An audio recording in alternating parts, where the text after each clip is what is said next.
Àjíǹde wa àti ìyè gba ìyìn wa. Amen. Ẹ̀mí mímọ́ o ṣeun wa gba ọpẹ́ wa. Amen. Àfògo àfìyìn fún ọ gba ìyìn wa. Amen.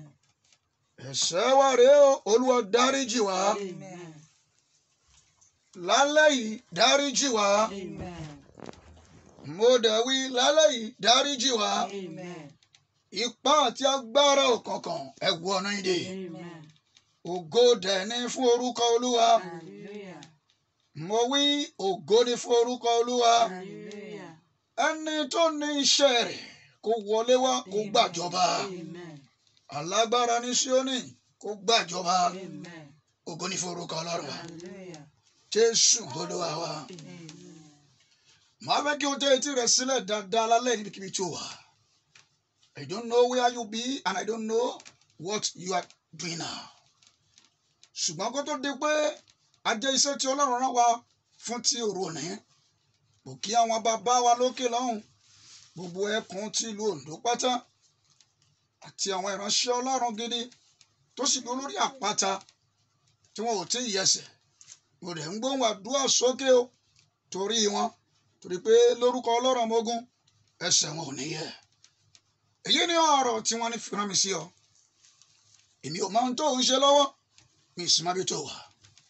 Nìkan bí ọjọ́ díẹ̀ sẹ́yìn ó ní òwe kan tí Olúwa tún pa fún mi. And I want you to listen very well to this parable. I want your mind, your soul, and everything about you to be with you there. And I want you to listen very well tonight. Because I believe that tonight is a night of your deliverance. Tonight is a night of your miracle. Tonight is a night of your signs and wonder. There is a word of God and there is a message from the throne of the grace. Ẹ gbọ́ bí Olúwa ti wí fún mi. Wọ́n sọ ọ́ lédè àbínibí wa, wọ́n tún túmọ̀ rẹ̀ sédè òyìnbó. Wọ́n sì sọ ọ́ lédè òyìnbó, a ó tún túmọ̀ rẹ̀ sédè àbínibí wa. This is what God says. God cannot be compared with anybody, so as palm oil waste cannot be equal with lamb. I repeat myself again. I am God cannot be compared with anybody, so as palm oil waste cannot be equal with lamb. Ẹ tẹ́tí lẹ̀ dáadáa. Ìtànná òjò fìtílà mi ò farajọ ẹnikẹ́ni ní Olúwa Ọlọ́run àwọn ọmọ ogun wí. Ìtànná òjò fìtílà mi ò farajọ ẹnikẹ́ni ní Olúwa Ọlọ́run àwọn ọmọ ogun wí. Please, I want you to give me your ear and your soul. Àwọn ọ̀rọ̀ náà ní ìkọ̀ọ̀kan mo ṣe àkọọ́lẹ̀ bíi mẹ́rin síbí ní wọ́n ti ń gbọ́ mi lọ́wọ́lọ́wọ́ lálẹ́ yìí. 1. Kí ni ìtànná túmọ̀ sí? Number 2. Kí ni fìtílà? 3. Ìyàtọ̀ wo ló wà láàrin ìtànná àti fìtílà? Kí ni ìyàtọ̀ tí Olúwa ní sí ohunkóhun? Màá fẹ́ kí o tẹ́ etí rẹ lẹ̀. Mo sì ń gbóhùn sókè mo ti dúró yìí wípé lálẹ́ yìí o máa rí ìyanu sì máa rà àánú gbà. Tàbá ń sọ nípa ìtànná ẹ tẹ́ etí lẹ̀ dáadáa. Òwe sọ pé ìtànná kò jọ fìtílà. Kí ni a mọ̀ sí ìtànná gan ní pàtó? Ẹ̀yin ará mi ti ń gbọ́ mi. Ilé apá èdè wa níbí a pè é ní ìtànná, ní ìsàlẹ̀ Yorùbá lọ́hùn a pè é ní Ògùnṣọ̀. Lórúkọ Jésù Olùgbàlà ìwọ tí ń gbọ́ mi, mò ń gba aládùúrà fún lálẹ́ pé o máa rà àánú gbà. Ìtànná yìí ní ayé àwọn bàbá wa ní àtijọ́. Tí a bá sọ nípa ìtànná, à ń sọ nípa à ń sọ nípa nígbà tí a bá kọ ọ̀pẹ tán. Nígbà tí a bá kọ ọ̀pẹ yìí tí a sì mú epo tí a mú lára rẹ̀ tí a sì yọ ohun gbogbo jáde. A rí pé kíní kan máa ń wà ní ẹrẹ̀ tá máa ń kó dànù ní ayé àtijọ́. A rí pé ní ìsàlẹ̀ Yorùbá tàbí ìlú Ọ̀ṣun tàbí àwọn Yorùbá gidi òun ni wọ́n máa ń lò láti lẹ̀ mọ́ ara ilé wọn. Èyí jẹ́ ìtànná. Nígbà tí a bá sì sá àti ogbẹ tán, a ó mú a ó máa fi tanná. Ẹ má gbàgbé pé bí a ṣe ń fi ìtànná tanná bẹ́ẹ̀ ni à ń lo fìtílà. Ṣùgbọ́n ìtànná àti fìtílà wọn àyín ṣẹgbẹ́ ara wọn. Ìkọ̀ọ̀kan wọn yàtọ̀ sí èkejì. Fìtílà rẹ̀ ó yàtọ̀ sí ìtànná. Ìtànná rẹ̀ ó yàtọ̀ sí fìtílà gédégbé. Èyí mo fẹ́ kí ó yí ọ dáadáa lálẹ́ yìí pé òwe yẹn sọ pé ìtànná kò jọ fìtílà tọ̀. ọ̀nà wo ní ìtànná tí ó fi jọ fìtílà tí à ń sọ nípa rẹ̀ ìwọ tí ń gbọ́ mi. Oh God, ọ̀nà wo ní ìtànná tó fi yàtọ̀ sí fìtílà. I want you to listen very well tonight. So because my fathers make me to know I am not equal with anybody. Mi ò fi ara jọ ẹnikẹ́ni rárá bí ó ti wò ó rí. Mi ò fi ara jọ èèyàn kéèyàn rárá bó ti wù kí ó wí. Bẹ́ẹ̀ ni Olúwa Ọlọ́run àwọn ogun wí. Ọ̀rọ̀ mi mo ń tẹ̀síwájú ní ọ̀rọ̀ tí mò ń bá wọn sọ lọ.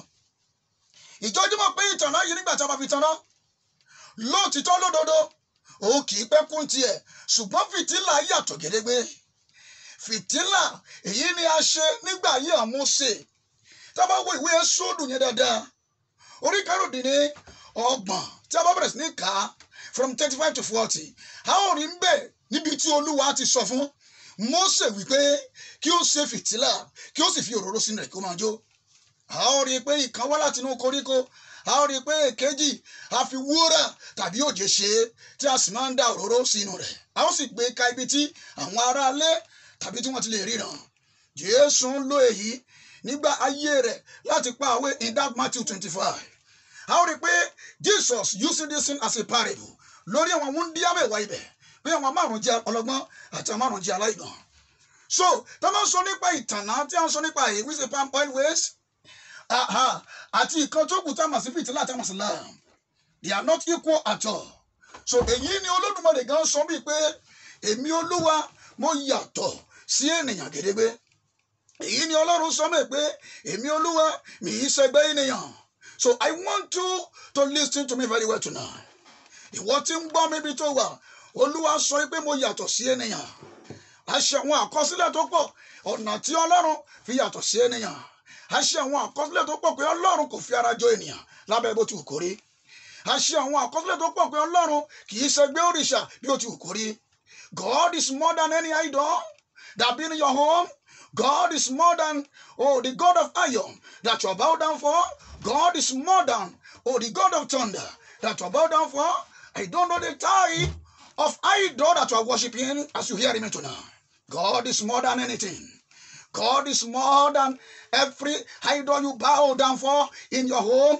God is more than every idol you portray to in your home. God is more than I don't know the type of power been in you, but my God make me to know that He more than everything.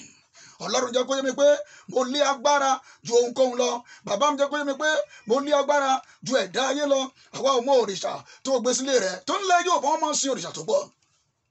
Wọ́n máa ń pe ìkan ní Ṣàngó, wọ́n máa ń pe ìkan ní Ọya, wọ́n lè ní Ọbàtálá nílé wọn, wọ́n lè ní Ọ̀ṣun Òṣogbo. Àìníye òrìṣà wọn tán foríbalẹ̀ fún.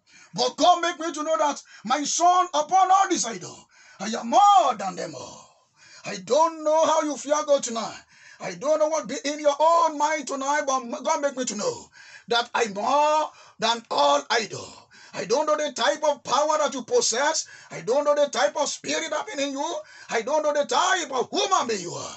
But Almighty God make me to know that I'm more than anybody. So, òwe yẹn sọ pé ìtànná farajọ fìtílà tọ̀. Kì í ṣe orúkọ tí a fún ìtànná òun ni a fún fìtílà. Àwọn méjèèjì yàtọ̀ sí ara wọn. Ìkan jẹ́ àtọwọ́dá, ìkan jẹ́ ohun tí a lè gbé ka orí òṣùwọ̀n. Tó o bá wò ó dáadáa, a ó rí i pé a ṣe Jésù bí fìtílà fún àwọn Ísírẹ́lì.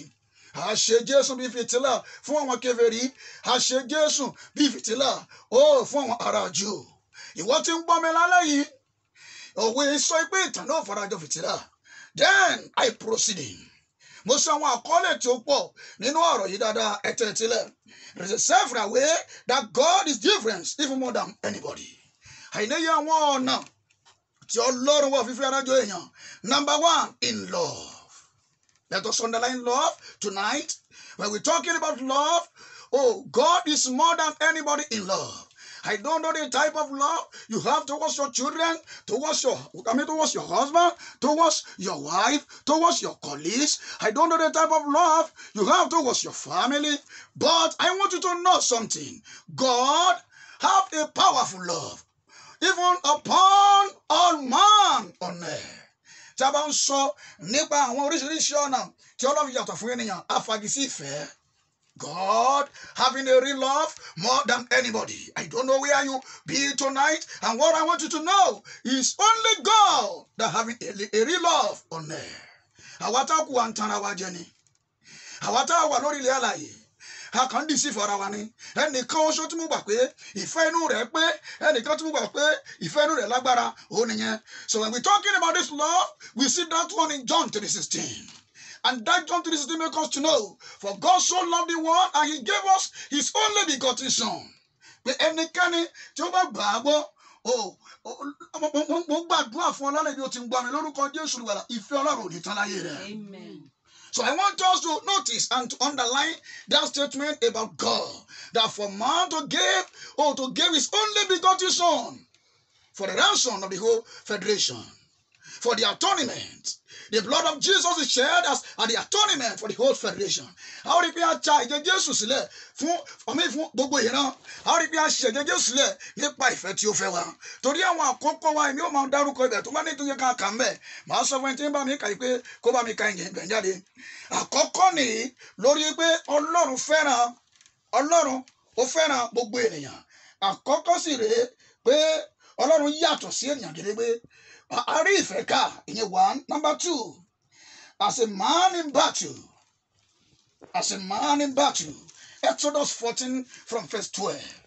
God as a man in battle. Ó jẹ́ ẹnìkan lójú ìjà, ó jẹ́ alágbára lójú ìjà. I want you to open your Bible to Exodus chapter 14. Let us read from verse 12. We are going to see there that our God is a God that stands in battle. Even for his own elected, even for his own children. Exodus chapter 14 verse 12. What the Bible says there? Ọ̀rọ̀ yìí kí àwa ti sọ fún ọ ní Íjíbítì pé. Oh yes. Jọ̀wọ́ wá jẹ́ kí àwa kí ó sin àwọn ará Íjíbítì. Yes. Ó sàsàn fún wa láti máa sin àwọn ará Íjíbítì. Oh yes. Ju kí àwa kí ó kí ní aginjù yìí lọ. Oh yes. Mósè sì wí fún àwọn ènìyàn náà pé. Oh yes. Ẹ má bẹ̀rù, ẹ dúró jẹ́. Oh yes. Kí ẹ sì rí ìgbàrà Olúwa. Yes. Tí ó fi hàn yín ní òní. Oh yes. Nítorí àwọn ará Íjíbítì tí ẹ̀yin rí ní òní yìí. Bẹ́ẹ̀ni. Ẹ̀yin kì yóò tún rí wọn mọ́ láéláé. Oh yes. Nítorí pé Olúwa yóò jà fún yín. Yes. Kí ẹ̀yin kí ó pàánù yín mọ́. It's enough for us. We are going to see the statements that comes out of that place. All these people begin to have an saying against Moses, that why are you leading us from the land of Egypt? But Moses said, and God spoke to Moses, took my people and proceeding. Kó àwọn èèyàn mi kó máa tẹ̀síwájú. Ọlọ́run jẹ́ alágbára, ó yàtọ̀ sí ènìyàn lójú ìjà. How did we bẹ̀rẹ̀ sí tẹ̀síwájú? But when they go to the Red Sea, ọ̀nà pín mọ́ wọn. Ipa àwọn dẹ̀ pín, mo rò kó ń gbọ́ mi níbẹ̀ yẹn. Nígbà tí ipa pín mọ́ wọn tán, wọ́n bẹ̀rẹ̀ sí ní wíjọ́ sí Mósè. I want my brethren to know something tonight. Kì í ṣe pé ilẹ̀ mìíràn wà, èyí tí àwọn ọmọ Ísírẹ́lì lè ságbà. But God said to Moses, I want to run my miracle. I want to show to you that I'm the God that has power. I want to show to you that I am the only God that living, that all people are dead. I want to show to you that I'm the only God that can subdue the power of King Pharaoh. Kì í ṣe pé ọ̀nà mìíràn wà èyí tí wọ́n lè ságbà. Kì í ṣe pé ọ̀nà mìíràn wà èyí tí wọ́n lè lọ. But Almighty God wants to show himself. So I am just underlining every way that God is more than man. And you that are hearing me over there, I pray for you tonight that the Lord will show you his power in the name of Jesus Christ. Màá fẹ́ kí o tẹ́tí lẹ̀ síbi dáadáa nígbà tó dé sáà kan. Mósè ké sí Olódùmarè. Àwọn èèyàn yìí ń pariwo kí ni kí n ṣe. And God spoke to Moses, I want you to stretch your hand. I mean the rod that be your hand into the sea. And Moses do that. Immediately that Moses done that, there is a signs and wonder miracle happen. How rí pé omi òkun pupa ó pín sí méjì. Àwọn ènìyàn wọ̀nyí wọ́n kọjá ní àlàáfíà. So the Lord make me to know in this place, I'm more than man. Mo kọjá ènìyàn. Agbára mi kọjá ènìyàn. Òye mi kọjá ènìyàn. Ìyanu mi kọjá ènìyàn. So à ń fàdí sí àwọn ọ̀nà tí Ọlọ́run fi yàtọ̀ sí ẹnikẹ́ni. And I want you to notice where you be tonight that God is more than anybody. I want to notice something that is not your mind is not the mind of God. I want to notice something that the thought of God is not, it's not your own thought. And the thought of God is more than the thought of man. He's a God. He's a great God. He's a God that stands in his own power. I want to know something. Pé ní wàrà ṣẹṣà tí Mósè náà pa ọwọ́ rẹ̀ yìí, omi òkun pa pín yà àwọn ọmọ Ísírẹ́lì kọjá. ṣùgbọ́n nígbà tí ogun Fáráò débẹ̀ a rí i pé wọ́n wọnú òkun pupa lọ wọn ò lè jáde mọ́ torí pé Olúwa jẹ́rìí ara rẹ̀. Ìkẹta torí àkókò wa tábà ní parí lálẹ́ yìí wọ́n tẹ̀síwájú ní ọ̀sẹ̀ tó ń bọ̀. Number three, as healer, our God is a God that can heal. Our God is a God that can heal. God is more than man. We can never compare God with a man. Truly a man can heal, but their heal is a fake. But our God is a great healer. I want you to notice something in that the book of I want to notice something in the 2 Kings chapter 5 from verse 1. God healed one man there. That is, the man is Naaman.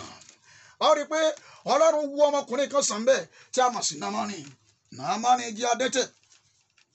Ó jẹ́ adẹ́tẹ̀ ó sì jẹ́ olórí ogun. Ṣùgbọ́n ẹnìkan sọ pé wòlíì kan wà tó lé agbára. Nígbà sì dọ́dọ̀ Èlíṣà sọ fún Námánì pé tírà rẹ bọ́nú omi lẹ́ẹ̀méje kó o sì wẹ̀. Nígbà tí ó kọ́kọ́ kọ̀ ṣùgbọ́n lẹ́yìn ó padà ṣe bẹ́ẹ̀. A ó rí pé pẹ̀lú ọwọ́ agbára Olódùmarè àti agbára Ọlọ́run a ó rí pé a wo ọmọkùnrin sàn. I don't know the type of sickness, that happened to you there, but I declare by God of Transit tonight that the Lord will heal you in the name of Jesus Christ. Amen.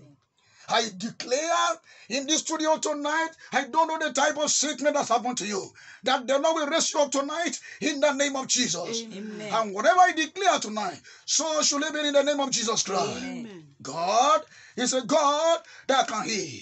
I want to know something tonight by hearing me. That God is different more than man.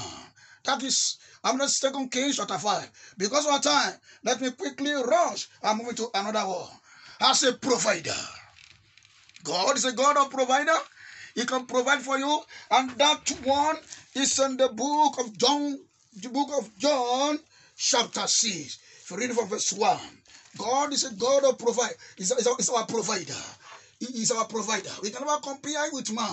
When man gave you money, the money will be vanished. When God gave you wealth, the wealth cannot vanish. When God gave food, the food cannot vanish. When a man gave a man something, it can be groaning at times. It can happen again, say. But to our God, such thing can never be happen. I think that you see that place. That is John chapter 6, from verse 1. Lẹ́yìn nǹkan wọ̀nyí, Jésù kọjá lọ sí apá kejì òkun Gálílì, ní ìṣẹ́gun Tíbéríà. Ọ̀pọ̀ ìjọ ènìyàn sì ń tọ́ lẹ́yìn, nítorí tí wọ́n rí iṣẹ́ àmì rẹ̀ tí ó ń ṣe lára àwọn aláìsàn. Jésù sì gorí òkè lọ, ibẹ̀ ni ó sì jókòó pẹ̀lú àwọn ọmọ ẹ̀yìn rẹ̀. Àjọ ìrékọjá ọdún ọmọ Júù sì súnmọ́ etílé. Ǹjẹ́ bí Jésù ti gbé ojú rẹ̀ sókè, tí ó sì rí ọ̀pọ̀ ènìyàn wá sọ́dọ̀ rẹ̀. Ó wí fún Fílípì pé, níbo ni a ti rí àkàrà kí wọn wọ̀nyí lè jẹ? Ó sì sọ èyí tó láti dán wò, nítorí ohun tìkára rẹ̀ mọ̀ tí òun ó ṣe. Fílípì dáhùn lóhùn pé, àkàrà igba owó idẹ kò tó fún wa. Tí olúkúlùkù wa bá fi mú díẹ̀díẹ̀. Ọ̀kan nínú àwọn ọmọ ẹ̀yìn rẹ̀, Áńdérù, arákùnrin Símónì Pétérù, fún pé ọmọdékùnrin kan bẹ níyì tí ó ní ìṣù àkàrà báàlì 5 àti ẹja kéékèèké 2. Ṣùgbọ́n kí ni wọ̀nyí jẹ́ láàrin ọ̀pọ̀ ènìyàn? Wọ̀nyí bí Jésù sì fún pé ẹ mú kí àwọn ènìyàn tó jókòó lórí koríko. Bẹ́ẹ̀ ni àwọn ọkùnrin náà jókòó. Ìwọ̀n ẹgbẹ̀ẹ́dẹ́gbẹ̀ ènìyàn ní iye. Jésù sì mú ìṣù àkàrà wọn ni. Ṣùgbọ́n Jésù sì dúpẹ́, ó pín fún àwọn ọmọ ẹ̀yìn rẹ̀ àti àwọn ọmọ ẹ̀yìn rẹ̀ pín fún àwọn tó jókòó. Bẹ́ẹ̀ gẹ́gẹ́ ni ẹja bí ìwọ̀n bí ó ti ń fẹ́. Nígbà tó sì yó, ó wí fún ọmọ ẹ̀yìn rẹ̀ pé ẹ kó àjẹkù tí ó kù jọ, kí òun kó má ṣe ṣègbé. Bẹ́ẹ̀ ni wọ́n kó wọn jọ. Wọ́n sì fi àjẹkù iṣu àkàrà báàlì 5 náà kún àgbọ̀n 12, èyí tí ó ṣíkù fún àwọn tí ó jẹun. Each and every with me, Jesus' name. Because of time, there is another person that got different. If it was more than a man. He has a solution. God is a solution to the human race. When the man fell in the Garden of Eden, because of our time, that one is in Genesis chapter 3 from verse 1. When we read it very well, we are going to see that man fell. Man fell in the Garden of Eden. But Jesus Christ came as a solution to the human race. That's number 6. As a miracle workers. As a miracle workers, he opened the womb of Anna in 1 Samuel chapter 1 from verse 1. I'm rushing this thing because of our time. A ó rí i pé ó jẹ́ oníṣẹ́ ìyanu torí pé núwèé Samuel kìíní orí kìíní a rí i pé ó ṣí ilẹ̀kùn ilé inú Anna tí ó ṣe. Number 7, he stand as a rescuer. He rescued David in the hands of Goliath. That's the 1 Samuel chapter 17. From 45. First Samuel chapter 17 from 35. He doesn't need to read it out. I'm just proceeding. He stand as a revenger. Ó dúró bí olùgbẹ̀san. He used woman to revenge the evil that Abimelech done to 70 children of Jerubbaal in Judges chapter 9 from verse 1. A ó rí pé ó dúró bí olùgbẹ̀san torí pé ó rán obìnrin láti fọ́ orí Abimeleki. Bẹ́ẹ̀ni, ọmọbìnrin ju òkúta sórí Abimeleki torí pé Abimeleki ó ṣe ohun búburú. A ó rí pé ó pa gbogbo ọmọ 70 tí a mọ̀ sí Jerubbaal nígbà náà lọ́hùn, ṣùgbọ́n Ọlọ́run gbẹ̀san lára rẹ̀. And number 9, he stand as God of signs and wonder. The wall of Jericho fell down. That is Joshua chapter 6. I want you to on a calendar in that Joshua chapter 6. Oh, he stand as a God of signs and wonder. When we're talking about signs and wonder, iṣẹ́ àmì tó lágbára bẹ́ẹ̀ láyé tó kò sí. Mo wòye rẹ̀, mo jókòó pé ohun tó lé agbára ni Ọlọ́run ṣe níbẹ̀. Pé kí ènìyàn kí ó yí odi Jẹ́ríkò káàkiri láì sọ̀rọ̀ nígbà tó di ọjọ́ keje wọ́n yí káàkiri bí ẹ̀mẹ́fà. Gbogbo wọn sì kó kú. A ó rí i pé odi yẹn wó palẹ̀. My brethren are hearing me tonight. I want you to notice this thing, even in your house over there, that our God is a God of signs and wonder. And the last one, because we have no any other time, we know him as a God of holiness. And we are going to read that one. Let's say Psalm 94 and 5. David. Olúwa ni ológo. Oh yes. Ó ní ògo ju ẹrí omi púpọ̀ lọ. Ju ríru omi ńlá. Yes. Àní ju agbára ríru omi òkun lọ. Yes. Òtítọ́ ni ẹ̀rí rẹ̀. Yes. Ìwà mímọ́ ni ó yẹ ní rẹ̀ láéláé Olúwa. We have no other time. When we come here again, we are going to proceed in this preaching or in this lecture. But my conclusion tonight, why are you not submit yourself to a greater power? Why are you not submit yourself to a greater power? You that hear me over there. You that hear me over there. I don't know where you be. Why are you not submit yourself to a greater power? Why are you submit yourself to any idol? Why are you submit to idol of your land? I'm showing you a solution tonight that Jesus Christ is a solution to humanity. That Jesus is a solution to the whole world. Peace be unto you. Father, in the name of Jesus. Amen. Our God, I've been here. We thank you because you are God tonight. Daddy, be thou exalted, Lord, in the name of Jesus. Amen. Every man or woman that hear me over there, the Lord shall be with you tonight in the name of Jesus. Amen. The Lord shall be the solution of all. In Jesus' mighty name we are praying. Amen. Kí a tó tẹ̀sán wájú, ẹ jẹ́ á tún dókè lọ́run ká gbọ́n tí a ní fún wa, òun túra.